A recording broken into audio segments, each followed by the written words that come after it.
পাঠ করছি ছোট গল্প ফাল্গুনী সন্ধ্যায়, লেখা মাসুমা সুইটি। বাসন্তী রঙের শাড়ি পরেছে মেহেরিন। আজ বিকেলে প্রথম দেখা হবে শেহজাদের সাথে।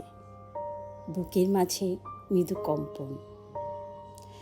বরাবরই সে মেয়েদের স্কুলে কলেজে পড়েছে, তাই ছেলেদের সাথে কথা বলার অভ্যেস তেমন একটা গড়ে ওঠেনি। 3 বোনের মধ্যে সেই বড়। শেহজাদের সাথে ফোনেই পরিচয়। টিএনটিতে কল দিয়ে বাবাকে চাইলে মেহেরিন বলে উনি তো বাসায় নেই। তখন শেহজাদ বলে, আমি তো আজ বিকেলে ফ্লাইটে দেশের বাইরে চলে যাব, নাকি ভীষণ দরকার ছিল, আর মোবাইলও বন্ধ পাচ্ছি। মেহেরিন বলে, কোনো মেসেজ থাকলে বলুন, উনি ক্লাস শেষ করে বের হলে জানান। শেহজাদ বলে, না ঠিক আছে, আমি না হয় ফিরেই যোগাযোগ করব। তারপর যখন শেহজাদ দেশে ফেরার পর কল দিল, সেদিনও মেহেরিনের বাবাকে পায়নি। তিনি গ্রামের বাড়ি গিয়েছেন একটা দরকারে, কয়েকদিন থাকবেন, এবং যথারীতি ফোন বন্ধ ছিল। শেহজাদের কণ্ঠের প্রেমে পড়ে গিয়েছিল মেহেরিন। এত ভরা গলা আর প্রতিটা শব্দের এত স্পষ্ট উচ্চারণ। মেহেরিন তো জিজ্ঞেস করেই বসলো, আপনি আবৃত্তি শিল্পী? বলেই জিভে কামড় দিল। হাহা করে হেসে উঠল শেহজাদ। বলল, হয়তো দেশে থাকলে তেমন কিছু হতেও পারতাম। ও, আপনি বুঝি বাংলাদেশের বাইরে থাকেন? এতটা স্বাভাবিকভাবে মেহেরিন কিভাবে কথা বলছে সে নিজেও আশ্চর্য হয়ে গেল। হয়তো শেহজাদের মধ্যে এমন কিছু আছে যে সে তার সব জড়তা ভুলে গেল। ধীরে ধীরে খুব ভালো বন্ধু হয়ে গেল তারা। যে কটা দিন শেহজাদ দেশে ছিল তার প্রতিদিনই কথা হতো। এর মধ্যে মেহেরিনের বাবার সাথেও কথা হলো। শেহজাদের বাবা আর মেহেরিনের বাবা খুব ভালো বন্ধু ছিল। অনেক কাল দেশের বাইরে থাকায় যোগাযোগ বিচ্ছিন্ন হয়ে গেছে। বিদেশের হাসপাতালেই শেহজাদের বাবা মারা যান। অসুস্থ অবস্থায় খুব স্মৃতিচারণ করতেন ছাত্র জীবনের।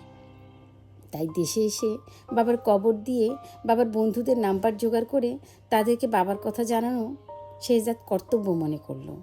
হয়তো বাবার আত্মা এতে খানিকটা শান্তি পাবেন। মেহেরিনের বাবা সুলতান সাহেবের অনেক মন খারাপ হলো বন্ধুর কথা জেনে। আল্লাহ তার বন্ধুকে যেন বেহেশত নসিব করেন। এদিকে মেহেরিনের সাথে দেখা না করেই চলে যেতে হলো শেহজাদকে লন্ডনে। লেখাপড়ার পাশাপাশি জব সব কিছু সামাল দিতে হবে তাকে। তাই মাকে রেখেই চলে গেল। বলে গেল 6 মাস পরে সে মাকে নিয়ে যাবে। আত্মীয় স্বজনের সাথে থাকলে মা হয়তো কিছুটা বাবার শোক কাটিয়ে উঠতে পারবেন। শেহজাদ চলে যাবার পর মেহেরিন বুঝতে পারল সে প্রেমে পড়েছে।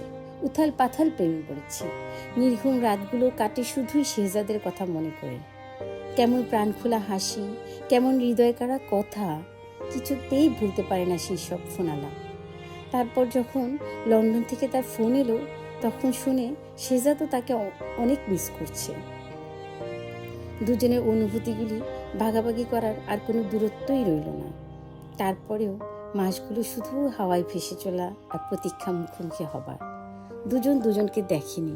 ইচ্ছে করেই তারা কোনো সামাজিক যোগাযোগের মাধ্যমগুলি এড়িয়ে গেল। মুখোমুখি প্রথম দেখা হবার প্রতীক্ষায় সে এক অসাধারণ অনুভূতি। লাবণ্য আর অমিত যেন তারা শেষের কবিতার। শেহজাদের পছন্দ বাসন্তী রং। মেহেরিন সে রঙেই তার নিজেকে সাজিয়ে তোলে। পলাশ কৃষ্ণচূড়া যখন আলোয় মাখামাখি, তখনই জানায় শেহজাদ আসছে।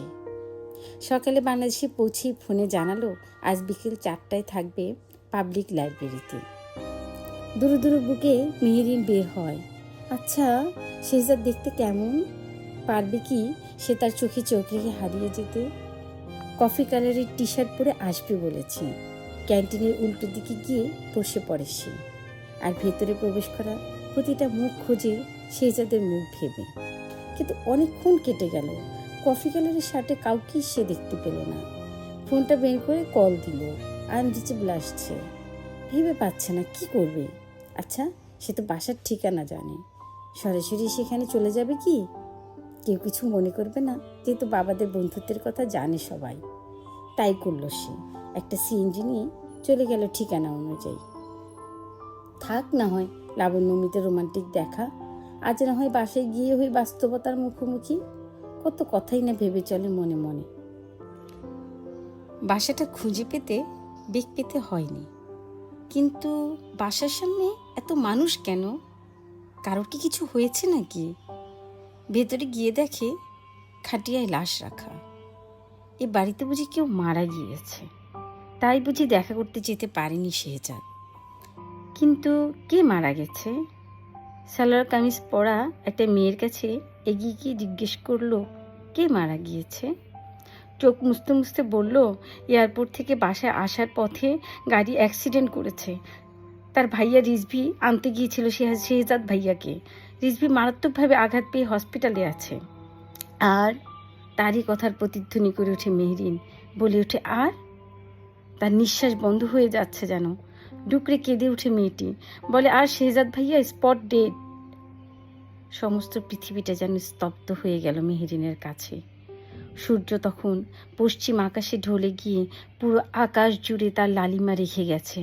আর চিরদিনের মতো মেহরিনের কাছ থেকে হারিয়ে গেছে ফাল্গুনের বাসন্তী রং।